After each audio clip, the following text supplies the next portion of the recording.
Assalamualaikum warahmatullahi wabarakatuh.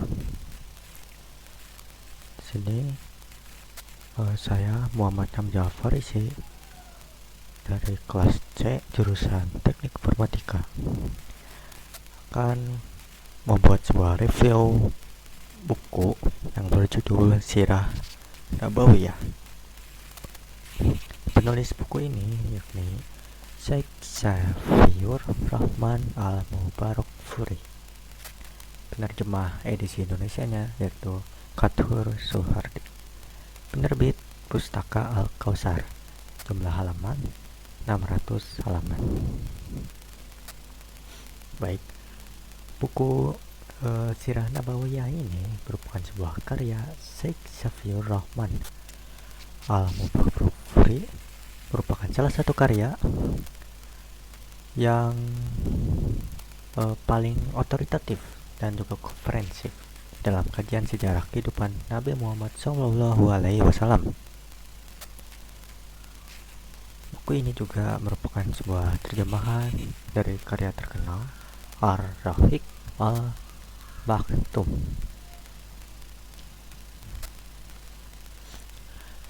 Ar-Rafiq Al-Maktum Sirah Nabawiyah yang dimeteraikan, yang memenangkan peragaan internasional Robita Alami Islami sebagai karya terbaik tentang sirah Nabi. Latar belakang dan juga tujuan penulisan. Penyusun buku ini dengan tujuan menjadikan perjalanan hidup Rasulullah SAW secara sistematis atau terstruktur, ilmiah, dan berdasarkan sumber-sumber ajaran Islam yang valid atau fakta. Nah, buku ini juga tidak hanya menceritakan sebuah peristiwa, tetapi juga terkait setiap fase kehidupan Nabi Muhammad SAW dengan konteks sosial, budaya, politik yang ada pada masyarakat Arab pada masa itu. Nah, sistematika dan juga isi buku. Yang pertama ada gambaran dunia Arab pra-Islam. Nah, buku ini diawali dengan pembahasan mendalam tentang kondisi Jazirah Arab sebelum Islam. Penulis menjelaskan keadaan geografis, struktur sosial, sistem kabilah, dan juga keyakinan masyarakat Arab jahiliyah. Pada masa itu, masyarakat hidup dalam penyimpangan akidah, seperti menyembah berhala, ketidakadilan sosial, serta degradasi moral seperti penindasan terhadap kaum lemah dan juga perempuan. Gambaran ini menjadi fondasi penting untuk memahami urgensi diutusnya Nabi Muhammad SAW sebagai pembawa risalah tauhid. Selain kondisi Arab, penulis juga membahas suatu situasi dunia secara global, termasuk Kekaisaran Romawi dan juga Persia.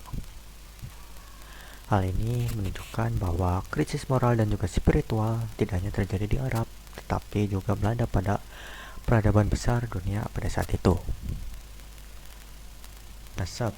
Yang kedua, nasab, kelahiran, dan masa kanak-kanak Nabi. Penulis kemudian menguraikan silsilah Nabi Muhammad SAW hingga Nabi Ibrahim alaihissalam. Jelaskan pula peristiwa kelahiran Nabi, wafatnya ayah beliau sebelum kelahiran, serta masa kecil Nabi sebagai yatim piatu. Kehidupan Nabi di bawah asuhan Halimah As-Sa'diyah dan kakeknya Abdul Muthalib menggambarkan suatu pembentukan karakter kesabaran, kemandirian, dan juga keteguhan sejak dini. Bagian ini menekankan bahwa meskipun hidup dalam keterbatasan, Nabi Muhammad SAW tumbuh dengan akhlak yang luhur dan juga dijaga langsung oleh Allah SWT. Yang ketiga ada pada masa remaja dan dewasa sebelum kenabian. Buku ini menjelaskan kehidupan Nabi sebelum diangkat menjadi Rasul, termasuk pekerjaannya sebagai penggembala dan juga pedagang. Penulis menyoroti sifat amanah, jujur, dan adil yang membuat Nabi dikenal sebagai uh, memiliki gelar Al-Amin. Pernikahan beliau dengan Khadijah radhiyallahu digambarkan sebagai hubungan yang dilandasi kepercayaan dan dukungan penuh yang kelak menjadi penopang utama dalam dakwah Islam. Yang keempat, adanya turunnya wahyu dan juga awal dakwah Islam dimulai. Salah satu bagian terpenting buku ini adalah peristiwa turunnya wahyu pertama di Gua Hiro.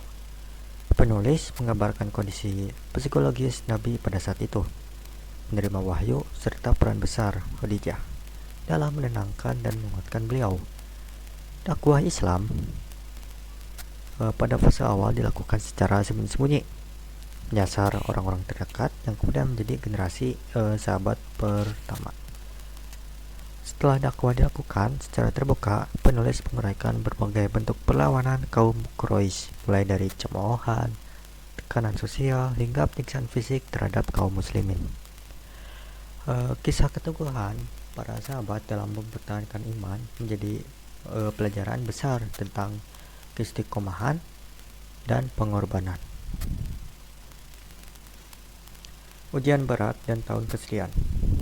Buku ini mengulas secara emosional wafatnya Abu Thalib dan juga Khadijah yang dikenal sebagai tahun kesedihan atau biasa disebut dengan Aumul Huzn. Penulis menunjukkan bagaimana Nabi menghadapi kehilangan besar tersebut dengan kesabaran dan juga tawakal. Peristiwa Isra Mi'raj juga dijelaskan sebagai bentuk penghiburan dan penguatan spiritual dari Allah Subhanahu wa taala. Lalu yang keenam ada hijrah dan pembentukan masyarakat Islam. Hijrah ke Madinah dijelaskan secara rinci sebagai langkah strategis, bukan pelarian. Penulis membahas persiapan hijrah, strategi keamanan, serta sambutan masyarakat Madinah. Di kota ini, Nabi membangun fondasi masyarakat Islam melalui persaudaraan Muhajirin dan Ansor, serta Piagam Madinah yang menjamin keadilan dan toleransi antar umat beragama. Yang ketujuh, ada perjuangan, perang, dan diplomasi. Buku ini juga menguraikan berbagai peperangan yang dihadapi kaum muslimin, seperti Perang Badar, Uhud, dan juga Khandaq. Penulis menegaskan bahwa peperangan tersebut dilakukan dalam rangka mempertahankan diri dan menjaga keberlangsungan dakwah. Selain peperangan, penulis juga menyoroti strategi diplomasi Nabi, termasuk perjanjian Hudaybiyah yang menjadi titik balik kemenangan Islam. Yang kedelapan, ada Fatu Makkah dan penyempurnaan dakwah. Peristiwa penaklukan Makkah digambarkan sebagai kemenangan besar yang syarat nilai moral. Nabi Muhammad SAW menunjukkan sikap yang rendah hati meskipun memiliki kekuasaan penuh. Buku ini juga menegaskan bahwa kemenangan Islam itu tidak dilandasi balas dendam, tetapi rahmat dan juga keadilan. Masa akhir kehidupan Nabi. Bagian akhir buku ini membahas Haji Wado, khutbah perpisahan Nabi yang berisi prinsip-prinsip universal tentang kemanusiaan, persaudaraan, dan juga keadilan. Penulis mengabarkan detik-detik wafatnya Rasulullah SAW dengan penuh penghormatan, sekaligus menegaskan bahwa risalah Islam telah sempurna. Yang 10, nilai dan hikmah yang terkandung. Secara keseluruhan, buku ini mengajarkan keteladanan Nabi dalam aspek akidah, ibadah, akhlak, kepemimpinan, dan juga perjuangan. Sirah Nabi disajikan bukan hanya untuk diketahui, tetapi untuk diteladani dan diaplikasikan dalam kehidupan umat Islam sepanjang zaman. Keunggulan buku ini yakni ilmiah dan terpercaya. Kenapa? Karena merujuk pada Al-Quran, hadis sahih, dan juga sumber sejarah yang klasik. Lalu bahasa sistematis dan juga mudah dipahami. Classroom pertama dalam versi terjemahan Indonesia yang diterjemahkan oleh Kathur Suwardi. Selain itu, terdapat sebuah analisis, tidak hanya menceritakan sebuah peristiwa, tetapi juga hikmah dan pelajaran moral. Lalu ada nilai edukatif dan juga relevansi dari buku ini untuk dijadikan sebagai studi Islam, khususnya seperti pendidikan agama Islam ataupun sejarah peradaban Islam. Nah, nilai keteladanan Nabi dalam kepemimpinan, akhlak dan juga dakwah itu harus diaplikasikan dalam kehidupan sekarang, yakni zaman-zaman modern. Nah, kelemahan buku ini ya ketebalan halamannya dan juga kelengkapan isinya. Buku ini membutuhkan konsentrasi tinggi ataupun niat untuk membaca buku ini sampai habis. Waktu yang cukup lama untuk membacanya. Bagi orang yang tidak niat untuk membaca, pasti akan setengah-setengah untuk membaca buku ini sampai habis.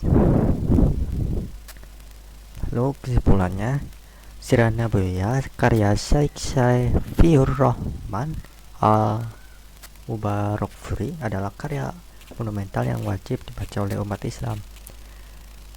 Buku ini juga tidak hanya memperkenalkan sosok Nabi Muhammad SAW secara historis, tapi juga menghadirkan beliau sebagai teladan hidup sepanjang zaman.